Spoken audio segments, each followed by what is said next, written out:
ನಮಸ್ಕಾರ ನನ್ನ ಪ್ರೀತಿಯ ವೀಕ್ಷಕರಿಗೆಲ್ಲ ಅಮಿತ್ ವ್ಲಾಗ್ಸ್ಗೆ ತಮ್ಮೆಲ್ಲರಿಗೂ ಸ್ವಾಗತ. ಬೆಳಗ್ಗೆ ಟೀ ಕಾಫಿ ಬದಲು ಈ ಒಂದು ಎನರ್ಜಿ ಡ್ರಿಂಕನ್ನು ಕುಡಿದ್ರೆ ಸಾಕು.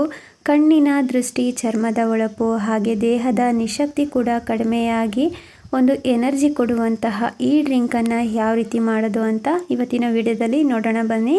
ಅದಕ್ಕೂ ಮುಂಚೆ ನೀವಿನ್ನೂ ಯಾರೆಲ್ಲ ಸಬ್ಸ್ಕ್ರೈಬ್ ಮಾಡದೆ ಈ ವಿಡಿಯೋನ ನೋಡ್ತಾ ಇದ್ದೀರಾ, ದಯವಿಟ್ಟು ಸಬ್ಸ್ಕ್ರೈಬ್ ಮಾಡಿಕೊಂಡು ಈ ವಿಡಿಯೋ ನೋಡಿ. ಹಾಗೆ ಈ ರೆಸಿಪಿ ಇಷ್ಟ ಆದರೆ ಲೈಕ್ ಮಾಡೋದು ಮಾತ್ರ ಮರಿಬೇಡಿ. ಮೊದಲನೇದಾಗಿ ಈ ಡ್ರಿಂಕ್ ಮಾಡೋದಕ್ಕೆ ನಾನಿಲ್ಲಿ 2 ಕ್ಯಾರೆಟನ್ನು ತೊಗೊಂಡಿದ್ದೀನಿ. ಹಾಗೆ ಕ್ಯಾರೆಟನ್ನು ಚೆನ್ನಾಗಿ ತೊಳೆದ್ಬಿಟ್ಟು ಪೀಲ್ ಮಾಡಿಕೊಂಡು ಕಟ್ ಮಾಡ್ಕೊಳ್ಳೋಣ. ಸೊ ನೋಡಿ, ನಾನಿಲ್ಲಿ ಕಟ್ ಮಾಡ್ಕೊಂಡಿದ್ದೀನಿ.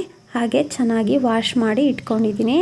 ಈಗ ಕಟ್ ಮಾಡಿ ಇಟ್ಕೊಂಡಿರುವಂತಹ ಕ್ಯಾರೆಟನ್ನು ಕುಕ್ಕರ್ಗೆ ಹಾಕ್ಕೊಳ್ತಾ ಇದ್ದೀನಿ. ಹಾಗೆ 7 ಬಾದಾಮಿ ಹಾಕ್ಕೊಳ್ತಾ ಇದ್ದೀನಿ. ಹಾಗೆ 5 ಗೋಡಂಬಿ ಹಾಕ್ಕೊಳ್ತಾ ಇದ್ದೀನಿ. ಹಾಗೆ 2 ಏಲಕ್ಕಿ ಹಾಕ್ಕೊಳ್ತಾ ಇದ್ದೀನಿ. ಸೊ ಡ್ರೈ ಫ್ರೂಟ್ಸನ್ನು ಇಷ್ಟೇ ಹಾಕಬೇಕು ಅಂತ ಏನಿಲ್ಲ, ನಿಮಗೆ ಎಷ್ಟು ಬೇಕೋ ಅಷ್ಟು ಹಾಕ್ಕೊಳ್ಬೋದು. ಹಾಗೆ ಕ್ಯಾರೆಟ್ ಮುಳುಗೋವಷ್ಟು ನೀರನ್ನ ಹಾಕ್ಕೊಂಡ್ಬಿಟ್ಟು ಕುಕ್ಕರ್ ಕ್ಯಾಪ್ನ ಕ್ಲೋಸ್ ಮಾಡಿ ನಾವು ಕ್ಯಾರೆಟನ್ನು ಬೇಯಿಸ್ಕೊಳ್ಳೋದಕ್ಕೆ ಇಟ್ಕೊಳ್ಬೇಕು. ಸೊ 1 ವಿಸಲ್ ಹೊಡೆಸ್ಕೊಂಡ್ರೆ ಸಾಕು, ಕ್ಯಾರೆಟು ತುಂಬ ಚೆನ್ನಾಗಿ ಬೇಯುತ್ತೆ. ಈಗ ಗ್ಯಾಸ್ ಮೇಲೆ ಕುಕ್ಕರನ್ನು ಇಟ್ಕೊಂಡ್ಬಿಟ್ಟು 1 ವಿಸಲ್ ಹೊಡೆಸ್ಕೊಳ್ತೀನಿ ನಾನು. ನೋಡಿ, 1 ವಿಸಲ್ ಹೊಡೆಸ್ಕೊಂಡಿದ್ದೀನಿ, ಹೇರೆಲ್ಲ ಹೋಗಿದೆ. ಸೊ ಕ್ಯಾಪ್ ಓಪನ್ ಮಾಡಿ ತೋರಿಸ್ತಾ ಇದ್ದೀನಿ. ಕ್ಯಾರೆಟು ಕರೆಕ್ಟಾಗಿ ಬೆಂದಿದೆ. ಸೊ ಈ ರೀತಿ ಬೆಂದಿದ್ರೆ ಸಾಕು. ಈಗ ಕ್ಯಾರೆಟು ಮತ್ತು ಡ್ರೈ ಫ್ರೂಟ್ಸ್ನೆಲ್ಲ ನೀರಿನಿಂದ ಸಪ್ರೇಟ್ ಮಾಡಿಕೊಂಡು ಒಂದು ಪ್ಲೇಟ್ಗೆ ಹಾಕ್ಕೊಳ್ತಾ ಇದ್ದೀನಿ. ಸೊ ನೋಡಿ, ಈ ಥರ ಸ್ಟ್ರೈನ್ ಮಾಡ್ಕೊಂಡಿದ್ದೀನಿ. ಈಗ ಕ್ಯಾರೆಟು ಮತ್ತು ಡ್ರೈ ಫ್ರೂಟ್ಸ್ ಎಲ್ಲ ತಣ್ಣಗಾಗೋದಕ್ಕೆ ಬಿಡೋಣ. ಸೊ ಕಂಪ್ಲೀಟಾಗಿ ತಣ್ಣಗಾಗಬೇಕು, ತುಂಬ ಬಿಸಿ ಇದೆ ಅಲ್ವಾ. ಸೊ ಹಾಗಾಗಿ ತಣ್ಣಗಾಗೋದಕ್ಕೆ ಬಿಡ್ತಾ ಇದ್ದೀನಿ. ಹಾಗೆ ನಾನು ಬಾದಾಮಿ ಮೇಲಿರುವಂತಹ ಸಿಪ್ಪೆನೆಲ್ಲ ತೆಕ್ಕೊಳ್ತಾ ಇದ್ದೀನಿ. ಸೊ ಬಾದಾಮಿ ಬೆಂದಿರೋದ್ರಿಂದ ಈಸಿಯಾಗಿ ಸಿಪ್ಪೆ ಬಿಟ್ಕೊಳ್ಳುತ್ತೆ. ಹಾಗೆ ಏಲಕ್ಕಿದು ಸಮೇತ ಸಿಪ್ಪೆ ತೆಕ್ಕೊಳ್ತಾ ಇದ್ದೀನಿ. ನೋಡಿ, ಈಗ ಕ್ಯಾರೆಟ್ ಎಲ್ಲ ಕಂಪ್ಲೀಟಾಗಿ ತಣ್ಣಗಾಗಿದೆ. ಸೊ ಇದನ್ನು ಮಿಕ್ಸರ್ ಜಾರ್ಗೆ ಹಾಕ್ಕೊಳ್ಳೋಣ. ಸೊ ಇದನ್ನು ಮಿಕ್ಸರ್ ಮಾಡುವಾಗ ನೀರೆಲ್ಲ ಹಾಕೊಳ್ಳೋದಕ್ಕೆ ಹೋಗಬೇಡಿ. ಕ್ಯಾರೆಟ್ ಎಲ್ಲ ಚೆನ್ನಾಗಿ ಬೆಂದಿರೋದ್ರಿಂದ ಹಾಗೆ ಕ್ಯಾರೆಟಲ್ಲಿ ನೀರಿನಾಂಶ ಇರೋದ್ರಿಂದ ನೀರು ಹಾಕ್ದಲೇ ಹಾಗೆ ರುಬ್ಕೊಳ್ಬೇಕು. ಸೊ ನಾನು ಇದನ್ನು ರುಬ್ಕೊಂಡು ಬರ್ತೀನಿ. ಸೊ ನೋಡಿ, ಈ ರೀತಿಯಾಗಿ ನೈಸಾಗಿ ಪೇಸ್ಟ್ ರೀತಿ ರುಬ್ಕೊಳ್ಬೇಕು. ಸೊ ನೋಡಿ, ಈ ಥರ ಆದರೆ ಸಾಕು. ಈಗ ಇದನ್ನು ಒಂದು ಬಾಕ್ಸಲ್ಲಿ ಸ್ಟೋರ್ ಮಾಡಿ ಇಟ್ಕೊಳ್ಳೋಣ.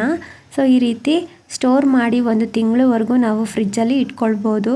ಪ್ರತಿನಿತ್ಯ ಬಳಸ್ಕೊಂಡು ಡ್ರಿಂಕನ್ನು ಮಾಡಿಕೊಂಡು ಕುಡಿಬೋದು. ನೋಡಿ, ಈ ರೀತಿ ಬಾಕ್ಸಲ್ಲಿ ಹಾಕ್ಬಿಟ್ಟು ಕ್ಯಾಪ್ನ ಕ್ಲೋಸ್ ಮಾಡಿ ಫ್ರಿಜ್ಜಲ್ಲಿ ಇಟ್ಕೊಳ್ತಾ ಇದ್ದೀನಿ. ಹಾಗೆ ನಾನಿಲ್ಲಿ ಗ್ಯಾಸ್ ಮೇಲೆ ಹಾಲನ್ನ ಕಾಯ್ಲಿಕ್ಕೆ ಇಟ್ಕೊಂಡಿದ್ದೀನಿ.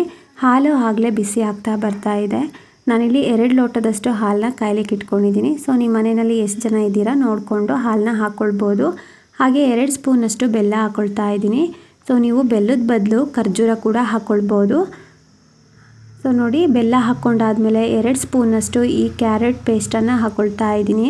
ಕ್ಯಾರೆಟು ಮತ್ತು ಡ್ರೈ ಫ್ರೂಟ್ಸ್ ಹಾಕಿರುವಂತಹ ಪೇಸ್ಟು, ಇದನ್ನು 2 ಸ್ಪೂನ್ ಮಾತ್ರ ಹಾಕ್ಕೊಳ್ತಾ ಇದ್ದೀನಿ. 2 ಲೋಟ ಹಾಲಿಗೆ 2 ಸ್ಪೂನ್ ಸಾಕಾಗುತ್ತೆ. ಯಾಕಂದರೆ ಹಾಲು ಚೆನ್ನಾಗಿ ಕಾದ ನಂತರ ಇದು ಇನ್ನೂ ಗಟ್ಟಿ ಆಗುತ್ತೆ ಹಾಲು. ಹಾಗಾಗಿ 2 ಸ್ಪೂನ್ ಹಾಕ್ಕೊಂಡು ಚೆನ್ನಾಗಿ ಕಲರ್ ಚೇಂಜ್ ಆಗೋವರೆಗೂ ನಾವು ಕಾಯಿಸ್ಕೊಳ್ಬೇಕು. ಸೊ ನಾನಿಲ್ಲಿ 1-2 ನಿಮಿಷ ಹಾಲನ್ನು ಕಲರ್ ಚೇಂಜ್ ಆಗೋವರೆಗೂ ಕಾಯಿಸ್ಕೊಳ್ತಾ ಇದ್ದೀನಿ. ನೋಡಿ, ಈ ರೀತಿ ಕಲರ್ ಚೇಂಜ್ ಆಗಬೇಕು. ಸೊ ನೋಡಿ, ಬಾದಾಮಿ ಹಾಲು ಥರ ಆಗಿದೆ ಅಲ್ವಾ. ಟೇಸ್ಟು ಕೂಡ ಬಾದಾಮಿ ಹಾಲು ಥರನೇ ಇರುತ್ತೆ. ಹಾಗೆ ನಾನು ಯಾವುದೇ ರೀತಿ ಫುಡ್ ಕಲರ್ ಕೂಡ ಹಾಕಿಲ್ಲ. ಕ್ಯಾರೆಟ್ ಹಾಕಿರೋದ್ರಿಂದ ಈ ಕಲರಲ್ಲಿ ಹಾಲು ರೆಡಿಯಾಗುತ್ತೆ. ಸೊ ಈ ರೆಡಿ ಆಗಿರುವಂತಹ ಹಾಲನ್ನು ನಾನು ಗ್ಲಾಸ್ಗೆ ಹಾಕ್ಕೊಳ್ತಾ ಇದ್ದೀನಿ. ಸೊ ನೋಡ್ತಿದ್ದೀರಾ ಅಲ್ವಾ, ಎಷ್ಟು ತಿಕ್ಕಾಗಿ, ಎಷ್ಟು ಸಖತ್ತಾಗಿ ಕಲರ್ಫುಲ್ಲಾಗಿ ಹಾಲು ರೆಡಿಯಾಗಿದೆ ಅಂತ. ಸೊ ಹಾಲು ಹಾಕ್ಕೊಂಡಾದ್ಮೇಲೆ ನಾನು ಸ್ವಲ್ಪ ಗ್ಲಾಸ್ಗೆ ಡ್ರೈ ಫ್ರೂಟ್ಸ್ ಹಾಕ್ಕೊಳ್ತಾ ಇದ್ದೀನಿ ಮೇಲ್ಗಡೆ. ಸೊ ಇದು ಆಪ್ಷನಲ್ಲು. ನಾವು ಮುಂಚೆನೇ ಕ್ಯಾರೆಟ್ ಪೇಸ್ಟ್ಗೆ ಡ್ರೈ ಫ್ರೂಟ್ಸ್ ಹಾಕಿರೋದ್ರಿಂದ ಈ ಹಾಲಿಗೆ ಡ್ರೈ ಫ್ರೂಟ್ಸ್ ಹಾಕ್ಕೊಳ್ಳೋದು ಆಪ್ಷನಲ್ಲು. ನಿಮ್ಗೆ ಇಷ್ಟ ಇದ್ದರೆ ಹಾಕ್ಕೊಳ್ಳಿ, ಇಲ್ಲಾಂದರೆ ಬೇಡ. ಸೊ ನೋಡಿ, ಹಾಲು ರೆಡಿಯಾಗಿದೆ.